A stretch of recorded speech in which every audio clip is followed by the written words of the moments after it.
thing in the moonlight. Morgan is not a literary man. In fact, he cannot speak English with any degree of coherency. That is what makes me wonder about the words he wrote, though others have laughed. He was alone the evening it happened. Suddenly an unconquerable urge to write came over him, and taking pen in hand, he wrote the following. My name is Howard Phillips. I live at 66 College Street in Providence, Rhode Island. On November 24th, 1927, for I know not even what the year may be now, I fell asleep and dreamed, since when I have been unable to awaken. My dream began in a dank, reed-choked marsh that lay under a gray autumn sky, with a rugged cliff of lichen-crusted stone rising to the north. Impelled by some obscure quest, I ascended a rift or cleft in this beetling precipice, noting as I did so the black mouths of many fearsome burrows extending from both walls into the depths of the stony plateau.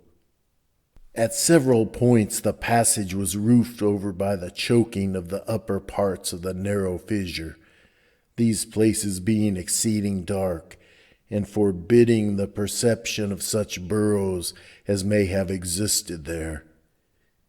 In one such dark space I felt conscious of a singular accession of fright, as if some subtle and bodiless emanation from the abyss were engulfing my spirit. But the blackness was too great for me to perceive the source of my alarm. At length I emerged upon a tableland of moss-grown rock and scanty soil, lit by a faint moonlight which had replaced the expiring orb of day.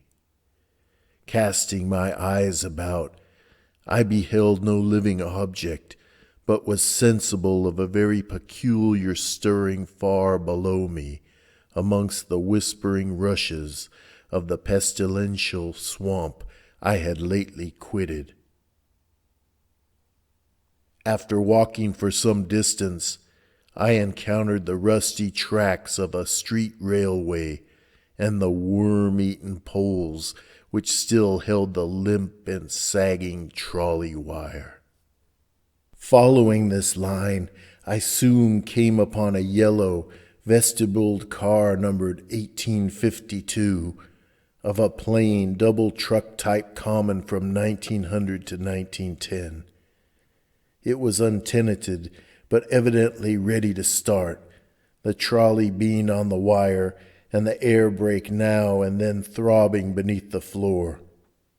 I boarded it and looked vainly about for the light switch, noting as I did so the absence of the controller handle, which thus implied the brief absence of the motorman.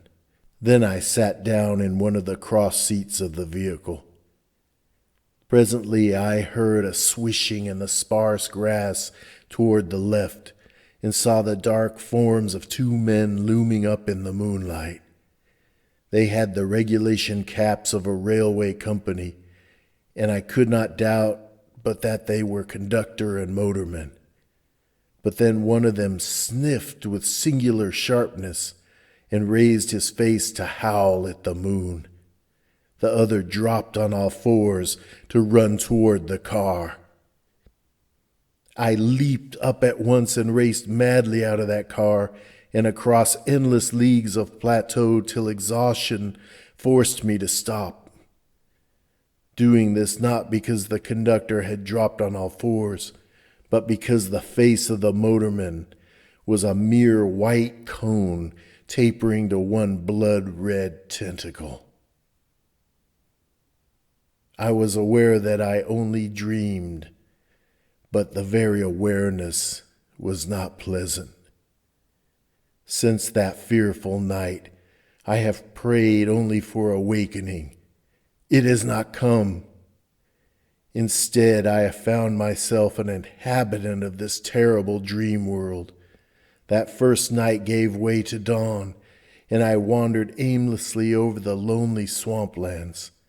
When night came, I still wandered, hoping for awakening.